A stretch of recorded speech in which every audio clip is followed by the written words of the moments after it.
Thank you for joining me for my true crime podcast called Only the Truth. This week, I'm going to start by saying that the beginning doesn't just reveal itself, it's unearthed by those willing to dig past the blood-soaked lies. Introducing my podcast, Only the Truth, and this week we're going to focus on my novel, Red Hands, a Mary MacIntosh novel that I've written in the last couple of months. The Red Hands is regarding the missing and murdered Indigenous women of North America. And I'm going to tell you some statistics about it, and case law that's happened, and then acts and legislation that is starting to gain some traction in trying to solve most of these unsolved crimes.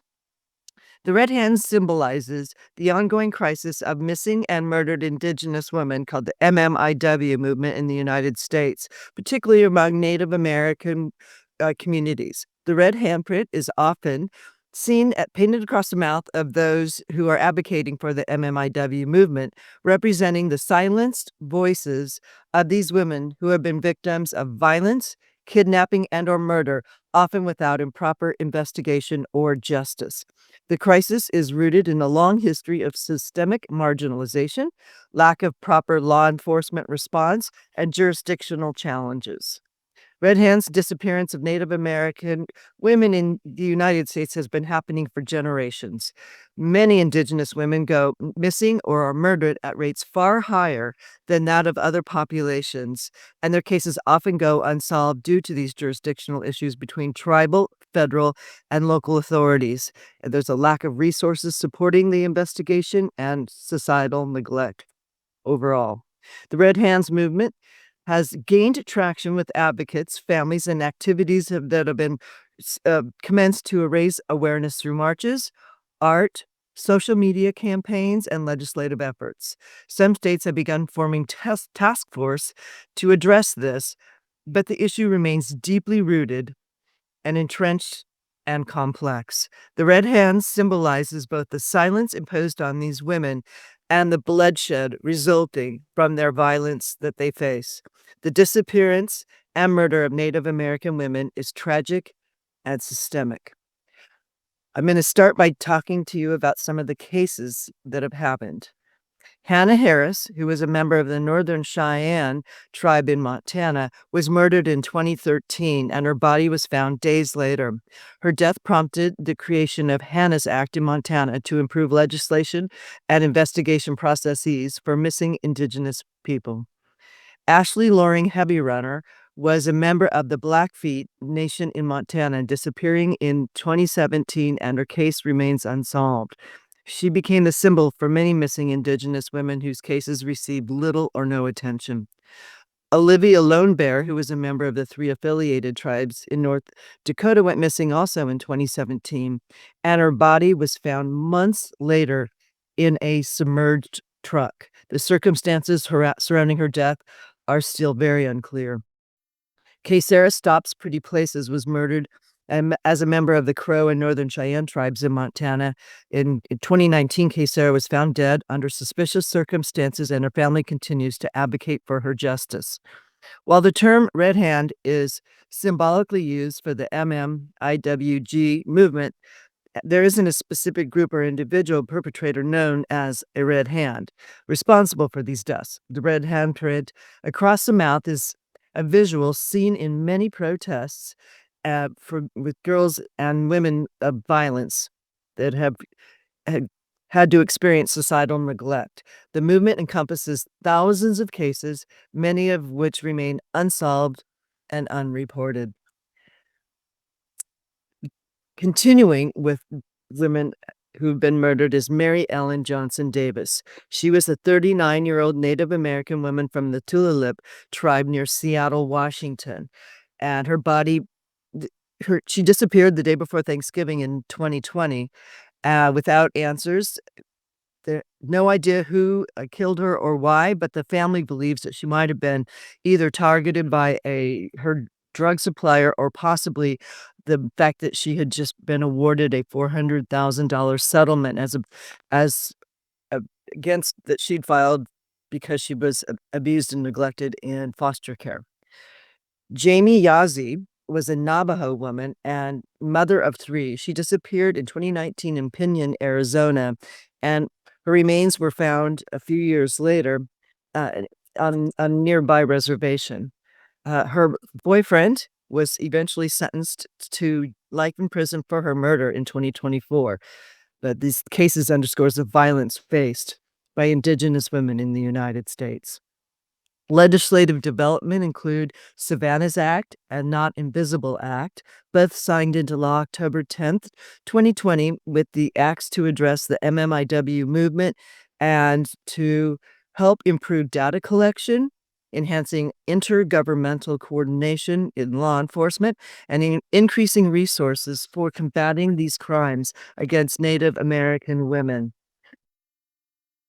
States are starting initiatives, especially some states like Task Force in Washington, which ranks second highest in the nation in missing and murdered Indigenous women.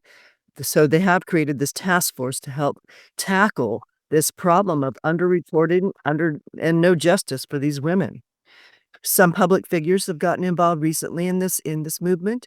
In 2024 at the Emmy Awards, DeFaro Wunatai wore a red handprint painted across his face, representing the symbol of the silenced and missing and murdered Indigenous woman. Community efforts also have been involved, including individuals like Tayana Descara, who engaged in Indigenous prayer running, which is a combination of meditation and social awareness through physical endurance, and trying to create some traction with respect to the MMIW movement.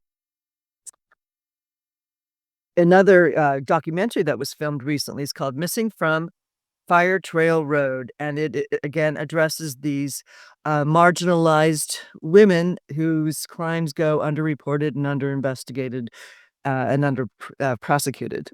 So, increased advocacy is obviously something that we are hoping to do through my book, The Red Hands, a Mary MacIntosh novel, as well as the MMIW movement.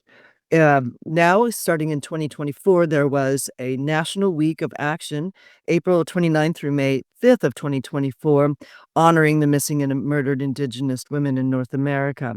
On May 3rd, 2024, is was our first missing or murdered Indigenous Person Awareness Day, reaffirming this effort of tribal nation conglomeration to end the missing and murder of these Indigenous women and the violence against the women in general. Statistical data includes the fact recently that uh, Native American women are very much disproportionately, proportionately uh, experiencing violence in North America. Native women are 135% more likely to go unidentified in death compared to other ethnicities in the United States.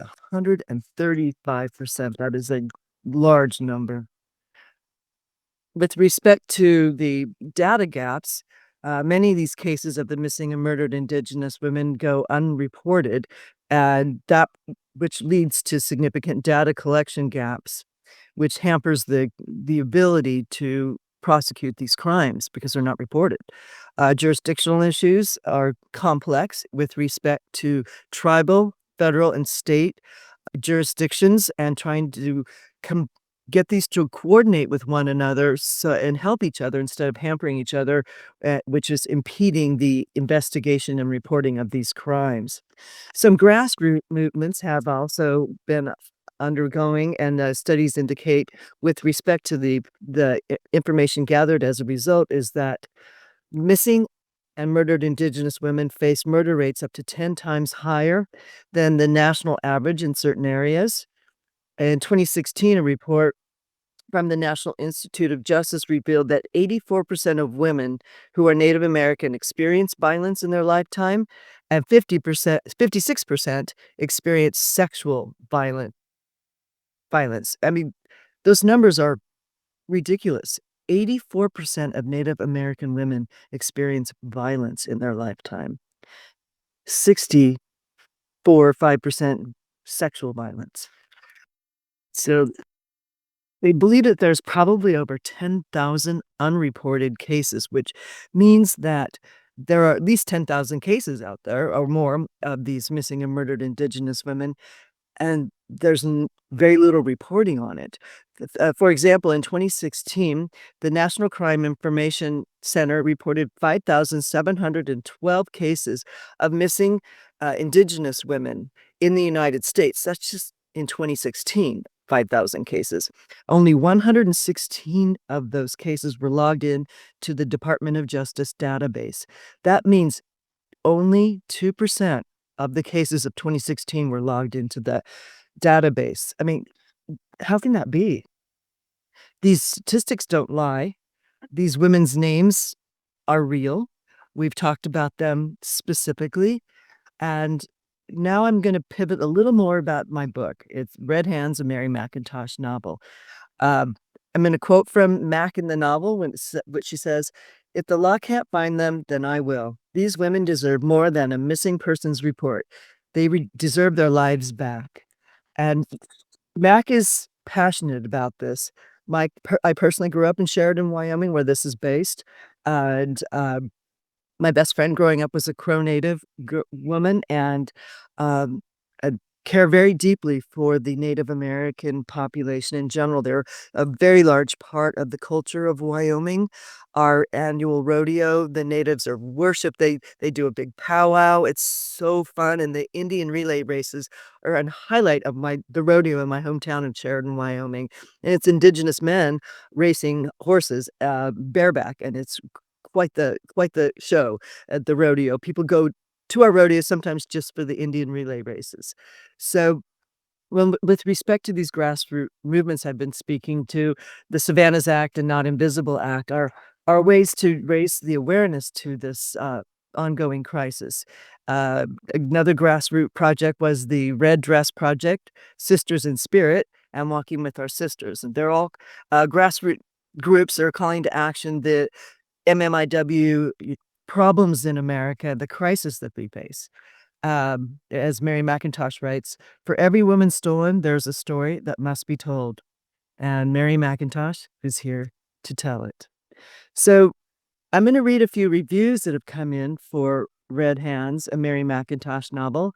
Here again is the novel itself, available on Amazon and any other bookseller near you. Review number 1. This is from Lenore, December 2nd of 2024, so very recent. Mary MacIntosh tackles a harrowing, urgent issue in Red Hands, weaving ongoing crisis of the missing and murdered Indigenous women with a chilling mystery.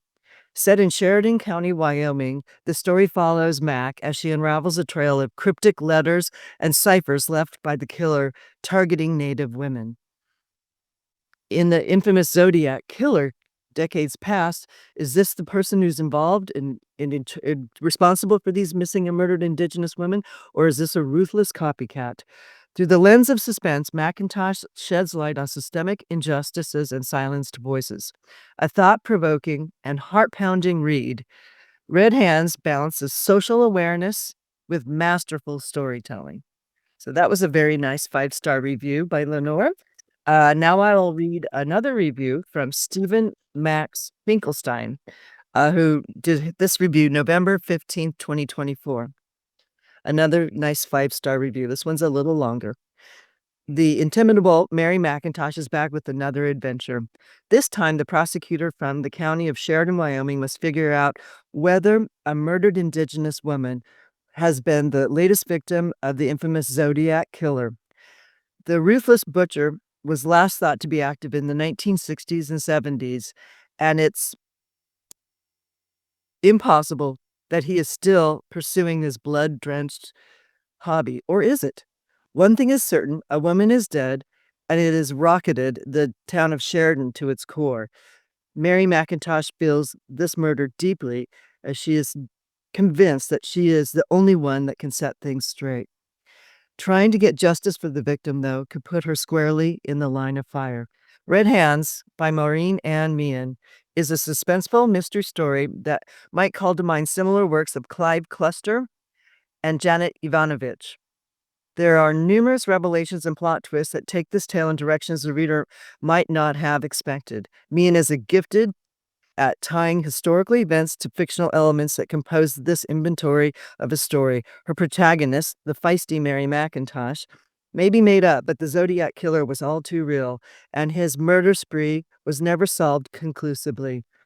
Adding that element works well in this context, as the author has done her research into this horrific American legend. The details she uses make this narrative more compelling.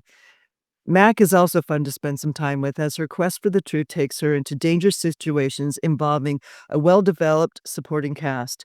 It's also appropriate that Mian draws attention to the problem of violence against Native American women and an underserved community that has been cruelly used throughout the years. The reality is that the abuse and neglect of these women continues into the present day, and more authors should try to draw attention to it. All the elements present are working well in the story, though the author manages to avoid making it sound preachy. This makes for suitable vacation reading and will keep the reader guessing as you try to uncover who is behind the shocking crime that serves the actions of this linchpin. Many, many other great reviews out there if you go on the Amazon reviews and Barnes and Noble. And I hope that you have enjoyed this first true crime podcast called Only the Truth. And thank you so much for joining me today. I am Maureen Ann Meehan, the author of the Mary MacIntosh series, and I'll see you next time on Only the Truth, where every mystery has a story. Tune in next week where we will be covering Deputy Dog or D.B. Cooper, a Mary MacIntosh novel. Until then, true crime. Thank you very much.